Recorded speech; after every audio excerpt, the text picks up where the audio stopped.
নমস্কাৰ পোনপ্ৰথমে মই সকলোকে ধন্যবাদ জনাইছো যে আপোনালোকে যোৱা মাহৰ ধুনীয়াকৈ চাইছে ৰাশিফলখিনি লগতে ফ'ল' আপ কৰি যোৱাৰ কাৰণে আকৌ এবাৰ আপোনালোকৰ ৰিকুৱেষ্ট অনুসৰি আহিছো এই মাহটোনো কেনে যাব চাবলৈ আহক ছেপ্টেম্বৰ মাহটো এটি সুন্দৰ মাহ হ'ব এই মাহটো আমি আৰম্ভ কৰিছো আগৰ দৰে এৰাইজ ৰাশিৰে অৰ্থাৎ মেঘ ৰাশি মেঘ ৰাশিসকলৰ এই মাহটোত কৈছে কি তেওঁলোক এজন সম্ৰাটৰ নিচিনাকৈ জীৱন যাব পাৰিব তেওঁলোকে যিখিনি কষ্ট কৰিছিলে সেইখিনিৰ এটা সাৰ্থক ফল পাবলৈ গৈ আছে নিজৰ ওপৰত আপোনালোকৰ নিজৰ এখন সাম্ৰাজ্য হ'বলৈ গৈ আছে আৰু তাৰ লগতে হনুমান বাবাইও কৈছে যে ছুপাৰ নেচাৰেল পাৱাৰ আপোনালোকৰ মাজত আহিবলৈ লৈছে সকলোকে মৰম কৰক আৰু জীৱনটো ধুনীয়াকৈ আগবাঢ়ি গৈ থাকক এইবাৰ আহিছো টৰাছ অৰ্থাৎ বৃষভ ৰাশিসকলৰ তেওঁলোকৰনো এই মাহটোত কি জানিবলগীয়া আছে তেওঁলোকৰ কথা হ'ল অকণমান আপোনালোকৰ ধৈৰ্য লাগিব যিহেতুকে অকণ খঙো উঠাৰ নিচিনা দেখিছোঁ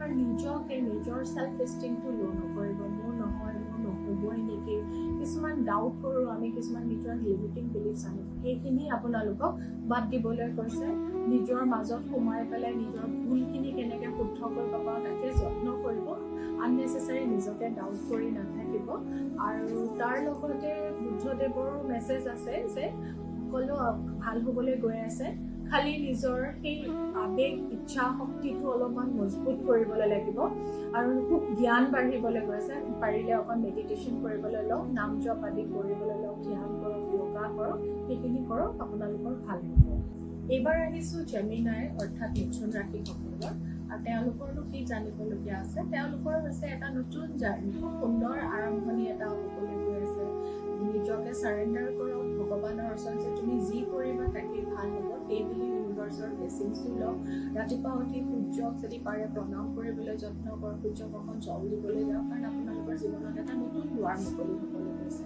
আৰু তাৰ লগতে মই যদি চাওঁ তেতিয়া সূৰ্য ভগৱানে সেইষাৰ কথাই কৈছে যে আপোনালোকৰ ষ্টেটাছ বাঢ়িবলৈ গৈ আছে নেম ফেম বাঢ়িবলৈ গৈ আছে সকলোৰে লগত মৰম মিলা প্ৰীতিৰে আগবাঢ়ি যাওক আৰু যদি কিবা অসুখ অশান্তি আহিছে তাৰো পৰাও পৰিত্ৰাণ পাব এইবাৰ আহিছোঁ আকৌ কেঞ্চাৰ অৰ্থাৎ কৰ্কট ৰাশি কৰ্কট ৰাশি যদি চাবলৈ যাওঁ তেওঁলোকৰ কিন্তু অকণমান চিন্তা বাঢ়িব পাৰে অকণমান নিজৰ এটা আমাৰ ছেডো ছাইড থাকে সেই ছেডো ছাইডটো আমি কাকো দেখাব নিবিচাৰোঁ হয়তো আপোনালোকৰ কিবা চিন্তা আছে সেই চিন্তাটো গৈ অকণ ভয়ো হ'ব পাৰে ভয় খাব নালাগে আমি আগবাঢ়ি যাব লাগিব খংটো অকণ নিয়ন্ত্ৰণ কৰিব যদি ভালদৰে খংটো নিয়ন্ত্ৰণ নকৰে ইম'শ্যনছ নিয়ন্ত্ৰণ নকৰে তেতিয়াহ'লে গৈ এনজাইটি ফৰ্ম হৈ যায় যিমান পাৰে ভগৱানৰ ওচৰত প্ৰাৰ্থনা কৰিব সকলোখিনি মংগল হয় বুলি তাৰ লগতে মই নাৰদ মুনিৰ ফালৰ পৰাও এইটো কথাই কৈছে যে জ্ঞান বৃদ্ধি হ'বলৈ গৈ আছে অকণমান মিউজিক থেৰাপি মিউজিক শুনিবলৈ লওক মেডিটেশ্যন কৰোঁতেও মিউজিক বজাওক বা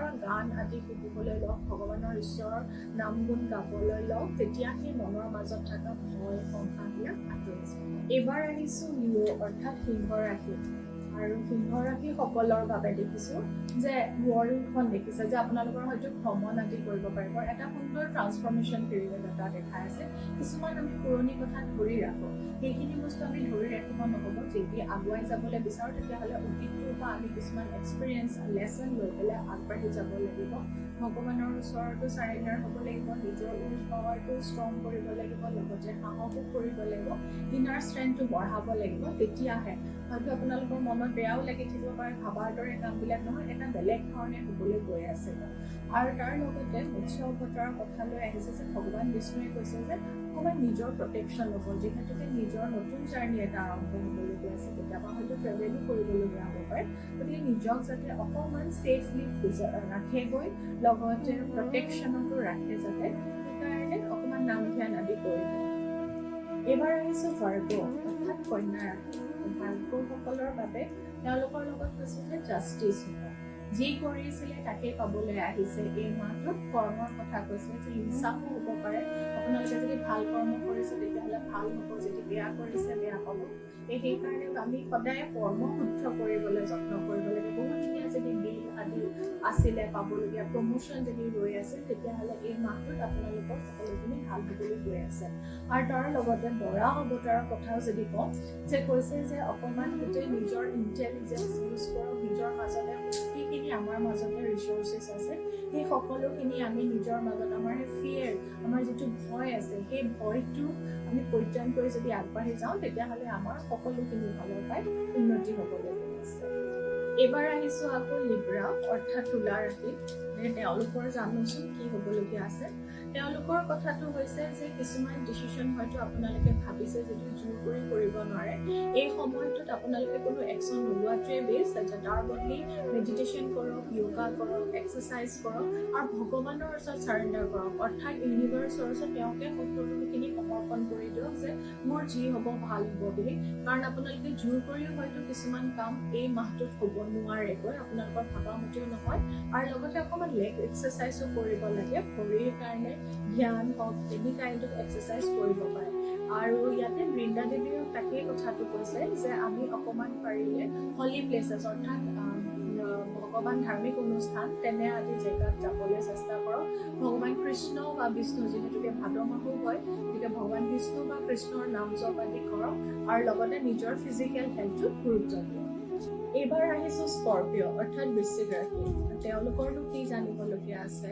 তেওঁলোকৰ একেই বস্তুটোতে দেখিছোঁ যে আপোনালোকৰো হয়তো বহু ভয়, অকণমান ইম'চনছে আমনি কৰি থাকে। সৰু সৰু কথাতে পুতুক খং উঠি যায়গৈ, মই কৰাটো উচিত হৈছে নে নাই, মই ভুলেই কৰিলোঁ নেকি, সেই তেনেধৰণৰ কথাবিলাকৰ অলপ খিংখিঙীয়া অৱস্থাত হৈ যোৱাৰ নিচিনা দেখিছোঁ। নিজৰ ইম'চনছটো কণ্ট্ৰল কৰিব, চন্দ্ৰদেৱৰ লগত কানেক্ট কৰিবলৈ যত্ন কৰক। সোমবাৰে যদি পাৰে বগা বস্তু আদি দান দিবলৈ চেষ্টা কৰকগৈ। তাৰ লগতে যদি মই চাওঁ বুদ্ধদেৱৰ কথালৈ আহিছে, তেওঁ আকৌ কৈছে যে আমি ভগৱানৰ লগত যিমান সময় পাৰ কৰিম, যিমানে ভগৱানৰ জ্ঞান ল'বলৈ চেষ্টা কৰিম বা কিতাপ আদিও পঢ়িব পাৰে, যিমান জ্ঞান আহৰণ কৰিবলৈ চেষ্টা কৰিম সিমানেই আমাৰ ভাল। আৰু সেইকাৰণে পবিত্ৰ ভাদ মাহটো হয়, আপোনালোকে কৃষ্ণৰ নাম আদি ওম নমো ভগৱতী বাসুদেৱাই অলপ পাৰিলে অলপ বেছিকৈ জপ কৰিব। এইবাৰ আহিছোঁ ছেজিটেৰিয়াছ অৰ্থাৎ ধনু ৰাশি। আৰু তেওঁলোকৰ যদি চাবলৈ যাওঁ, তেওঁলোকৰ একেই দেখিছোঁ যে খুব সুন্দৰ আৰম্ভণি। আপোনালোকে গম নোপোৱাকৈ আপোনালোকৰ এজন হয়তো শুভাকাংক্ষী সদায় আপোনালোকৰ লগত আছে। খালি আগবাঢ়ি যাওঁতে নিজৰ কনফিডেন্সটো ৰাখিব আৰু বিপদ আপদো হ'ব পাৰে, যিহেতুকে নতুন যাত্ৰা কৰিবলৈ গৈ আছে। লগ সংখিনিও অকণমান চাই চিতি চলিবলৈ চেষ্টা কৰিব আৰু ভগৱানৰ ওপৰত কমপ্লিটলি বিশ্বাস কৰে যে তুমি যি কৰিছা ভালেই কৰিছা বুলি কৈ আগবাঢ়ি যাব। আৰু তাৰ লগতে যদি মই চাওঁ তেতিয়াহ'লেও এই ডিষ্ট্ৰিবিউচনৰ কাৰ্ডখনেও সেইষাৰ কথাই কৈছে যে জীৱনত এতিয়া ছাকচেছ আহি আছে।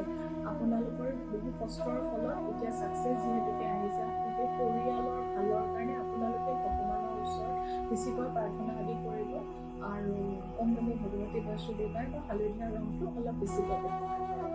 এইবাৰ আহিছোঁ কেপ্ৰিকৰ্ণ অৰ্থাৎ মকৰ ৰাশিসকলৰ। তেওঁলোকৰনো কি জানিবলগীয়া আছে। আৰু তেওঁলোকৰো দেখিছোঁ একেটাই যে আপোনালোকে হয়তো খুব জ্ঞানী, খুব অভিজ্ঞ আৰু কিছুমান ডিচিশ্যন পাবলৈ কাৰণে ৰৈ আছে, কিন্তু সেই ডিচিশ্যনটো এতিয়াই নহয়, অলপ সময় ল'ব। ভগৱানৰ ইচ্ছাতে সকলোখিনি হয়। গতিকে যদি মনৰ কিবা ডাঙৰ ইচ্ছা আছে, পাৰিলে ডাঙৰ গছ এজোপাৰ তলত যাব, দুখখিনিও ক'ব, সুখখিনিও ক'ব, শ্বেয়াৰ কৰিব আৰু উচিত সময়লৈকে বাট চাবলৈ লাগিব। আমি জোৰ জবস্তি নিজে ভাবা কামটো কৰিবলৈ কাৰণে জোৰ জবস্ত নকৰিব আৰু ভগৱানৰ কাৰণে আশাও কৰিব লাগিব, আমি মেডিটেশ্যনো কৰিব লাগিব, তেতিয়াহে আমি ফলাফলটো পামগৈ। আৰু ইয়াতে পাৰ্বতী মায়ে কৈছে যে এতিয়া আপোনালোকৰ শত্ৰুৰ নাশ কৰা সময় হৈছে। যদি ওচৰত নিজৰ ৱৰ্ক এনভাইৰনমেণ্টত বা ঘৰৰ কাষত কোনোবা যদি শত্ৰু আছে, তেওঁলোকৰ ওপৰত আপোনালোকৰ এতিয়া জয় আহিছে, আপোনালোকৰ সকলো ক্ষেত্ৰত এতিয়া ভিক্টৰী আহি আছে। কিন্তু সেই ভিক্টৰীখিনি আনিবলৈ সেইকাৰণে স্পিৰিচুৱেল অৰ্থাৎ আধ্যাত্মিক জ্ঞানটো বঢ়াব লাগিব। সেইকাৰণে মই বাৰে কৈ আহিছোঁ যে যিমান পাৰোঁ আমি ভগৱানৰ লগত কানেক্ট কৰিব লাগে, তেতিয়া তেওঁলোকে আমাক সদায় সৎ ৰাস্তালৈ লৈ যায়। এইবাৰ যদি আমি চাবলৈ যাওঁ তেতিয়াহ'লে আমি এইবাৰ একুৱেৰিয়াছ অৰ্থাৎ কুম্ভ ৰাশিলৈ আহিছোঁ। আৰু কুম্ভ ৰাশিটো কৈছে কি আপোনালোকে অকণ নিজৰ শৰীৰটোৰ প্ৰতি অকণ গুৰুত্ব দিয়ক আৰু যদি ইমবেলেঞ্চ হৈ আছে খুব বেলেঞ্চৰ কথা কৈছে। অকণমান হয়তো মধুৰত আছে, হ'ব তেনেকুৱা যদি আছে নামভিয়ানো কৰক, নিজৰ অকণ কনফিডেন্সৰ লেভেলটো বঢ়াই লওক আৰু বেছি আৱেগিক হৈ নুঠিব।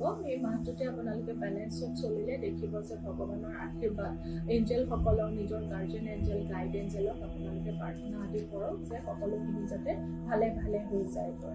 আৰু তাৰ লগতে মহাদেৱ শিৱই কথাষাৰ কৈছে যে আপোনালোকৰ এই মাহত অলপমান নিজৰ শৰীৰটো বেছিকৈ গুৰুত্ব দিবলৈ দিছে আৰু কিছুমান আনএক্সপেক্টেড চেঞ্জেছ আহি যাব পাৰে। সেই চেঞ্জেছখিনি হ'ব বুলি আগতীয়াকৈ ভয় নাখাব।